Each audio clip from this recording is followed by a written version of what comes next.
Shalom, Israel. I'd like to start off by giving all praises to Yahweh, Ba'Shem Yahweh Shah, Ba'Shem Rakak Wadash. Double honors to the apostles of GMS, great millstone. And salutations to the hopeful elect and the brothers that's out there pushing this truth, sincerity, across the four corners of the globe. I'm going to set it off by, giving you the title of this video, which is World War III is being orchestrated. And as I go into the title, I want to break down the word orchestrated, World War III is being orchestrated. The word orchestrated is come from the word orchestrate. And what is the word orchestrate? Definition of the word orchestrate is arranged or direct the elements of a situation to produce a desired effect. Some of the synonyms of the word is set up, bring about, mastermind, or engineer. So when you orchestrate something, you're setting up something, or you're going to bring about something, or you're masterminding something, or you're the engineer of something. So when I say World War III is being orchestrated, of course, to the brothers out there in this truth, we know who's doing the orchestrating. Who's orchestrating this whole thing. How is it being orchestrated? Through the Lord, Yahweh, through his son, Yahweh Shah. So, to go right into it, I'm going to just set it off with these verses to let you know, because right now, the way this world is being set up, you see the setup and the unfolding of things about to happen, to take place, to bring about World War III, Iran beefing with them rats in Israel, them damn rats in Israel firing at the Palestinians, Trump threatening Iran, Russia doing all type of national marches to show they power, Japan showing their power through marches. So World War III is rolling on down the pipeline, and hopefully it happens sooner than later, but it's all the Lord's plan. All these people that take part in this plan, they just pawns, they just pieces to the chessboard. The king is ultimately Yahweh. These are fake kings on the board. When you look at the chessboard, they got moves, but they not pawns, but they got moves like kings. But they ain't nothing compared to Yahweh. So going right into it, man, let me go right into the first script that I want to bring out, which is Exodus 15 verse 3, which reads, "The Lord is a man of war. The Lord is his name." All right. Who is the man of war? The Lord. So before there was even any wars fought on this planet Earth, he was already built for war. He already was a man of war. This ain't just happened, He ain't just come into the game like, yo, I got to get war-minded, to become a warlord. He already was a warlord. He already knew he was going to have battles being fought, swords being drawn, So the Lord, he already was a man of war. I'm going to read it again. Exodus chapter 15, verse 3. The Lord is a man of war.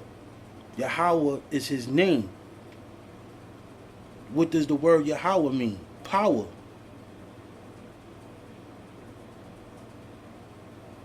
All right. So moving right along, how this war is being orchestrated, man. If he's a man of war, of course he got a board set up, and he's ready to play chess. He's ready to go to war. Whatever his ultimate goal and scheme of things is for this war to be fought, World War III to be fought, we gonna bring that up. Right now I'm going into Luke 12 and 14. No, 12 and 49. And it reads, this is Luke chapter 12, verse 49. I am come to send fire on the earth. All right? What is that fire? That's that thermonuclear war fire. That's that thermonuclear war warheads. That extreme heat, like of 100,000 degrees. That kind of fire. I have come to send fire on the earth, and also with the chariots. Let me not forget. Them chariots gonna be blazing your asses up too, man. And it reads, and what will I if it be already kindled? You know? So ain't nothing could be drawn, no fire could be sparked. None of those missiles could be let off unless it's the Lord's will. You know? He's saying if anything be let off, it's by me. And if not, then who am I if they're going to be launched on their own? You know? The Lord got to set up a situation. Like it said in the word orchestrate, to arrange or direct the elements of a situation to produce a desired effect. You see? So it got to be a situation, you know? Isn't he just not going to just let no nukes go out of nowhere without it being an issue, you know? That's where rumors of war come from, you know? We see it every day. If you on your watch, you know that Trump is threatening Iran. Israel is letting missiles go at the Palestinians at the Gaza Strip. You know, it's going down. To go back into it, back to the scripts, I'm going to go to Proverbs. Proverbs 21. And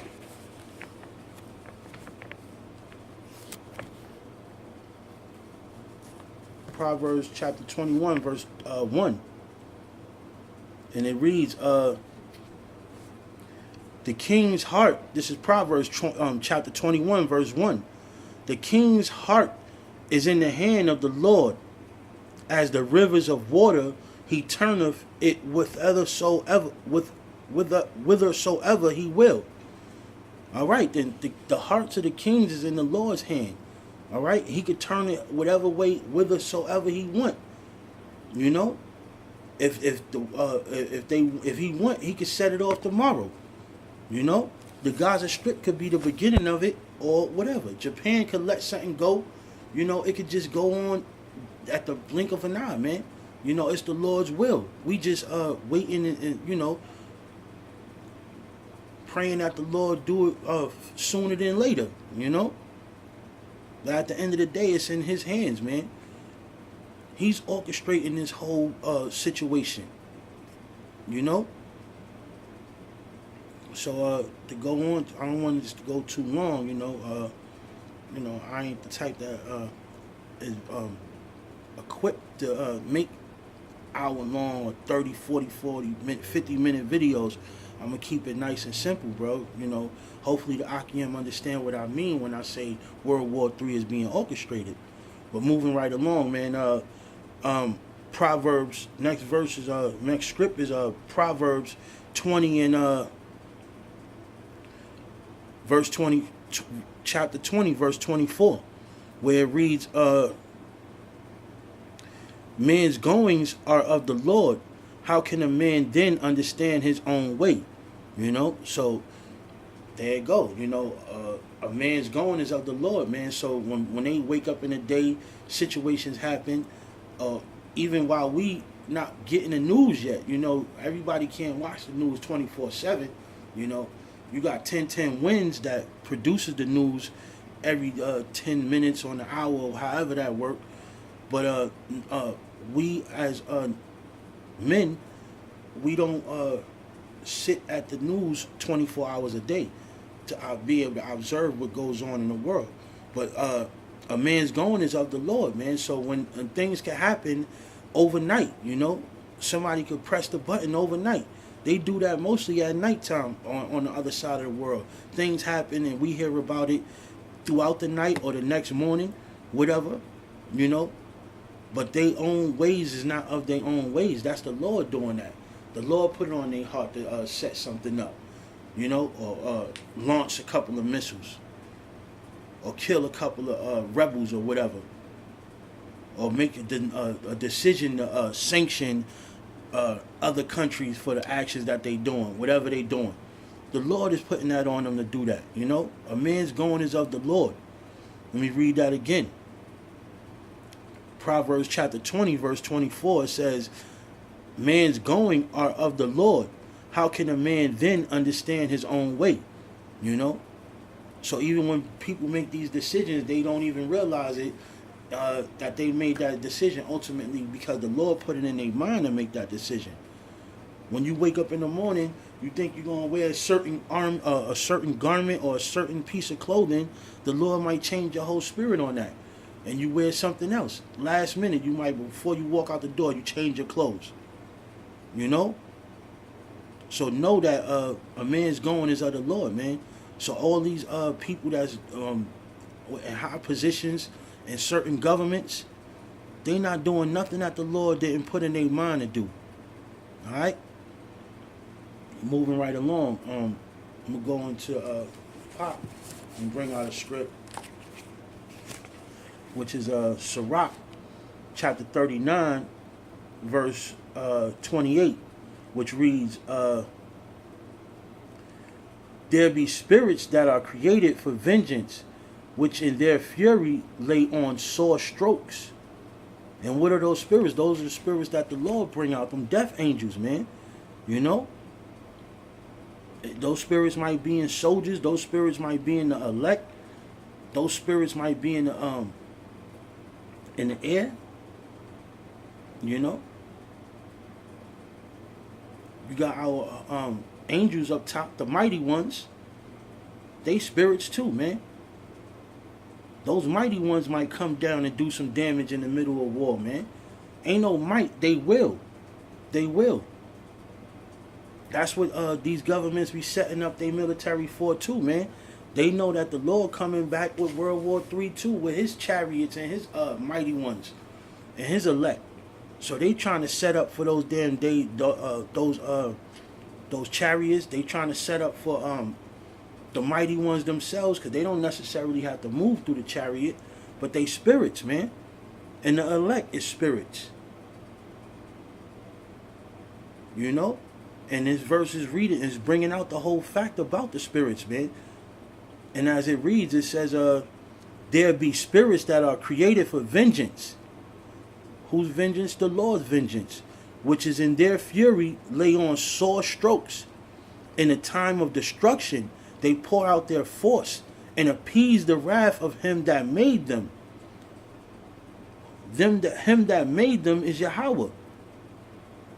Okay, and they're gonna please him. They're gonna appease him by wreaking havoc, man. Straight up destruction, sore strokes. Like when you get a sore stroke, that's some powerful shit, man. A sore stroke. You know, like one swing of a sword, chop your whole head off. Those are the spirits that y'all gotta look out for, talking to the heathens and talking to the ones that the wicked and the ones that shall be punished. Look out for those spirits, man, because they coming. And they might not come in the form of man neither. It might be something more. That's why they call it the mighty ones. You understand? So, like it says, there be spirits that are created for vengeance. The Lord is coming back with vengeance, man. Which in their fury lay on sore strokes. In the time of destruction, they pour out their force. Like with what they say in the Jedi Knights, may the force be with you. And what is them damn lifesavers doing when they swing? Boom, boom, boom, boom, boom. One slice and you getting fucking dismembered. One stroke, you getting completely just decapitated, or your whole spirit is going out of that damn swing. Obi-Wan Kenobi got smacked. I remember that. Obi-Wan Kenobi, that one stroke just dropped him. But yeah, man, those spirits ain't no joke, man. And who's orchestrating them? Who's sending them out? What is it saying? There will be spirits that are created. Who created them? Yahweh. For what? His vengeance. All right? This is his orchestrated plan. All right? That's that one script I wanted to bring out of Pop, man. But moving right along with the rest of the scripts, pushing into going deep back into the Holy Bible, man. I only really like to bring out scripts coming from the Word. I don't like to do too much elaborating, but I'm gonna go into it with Psalms. Psalms chapter 149, verse 7 through 9, which reads, to execute vengeance. There you go, that word again, vengeance. To execute vengeance upon the heathen and punishment upon the people. You understand? So it ain't going to just be heathens falling in the day of World War III. Y'all know that. It's going to be billions of our own people falling from the sword through all other type of, harsh realities. Things that just going to bring ultimately a horrible death to our people. The heathens, yes, definitely. They definitely going to see horrible deaths.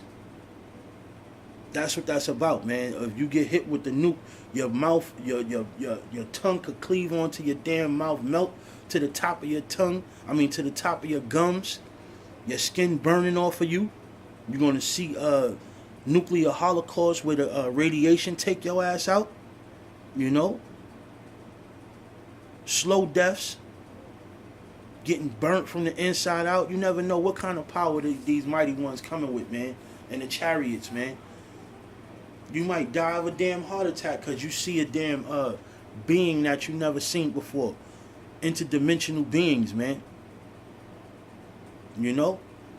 So moving right along, it says to execute vengeance upon the heathen and punishment upon the people, to bind their kings with chains and their nobles with fetters of iron. So yeah, that's a part of World War III too, man. When this judgment is being passed forth, man, that's the Lord giving us our power back, man. Binding their kings and their nobles up with fetters of iron, putting a yoke on their damn neck.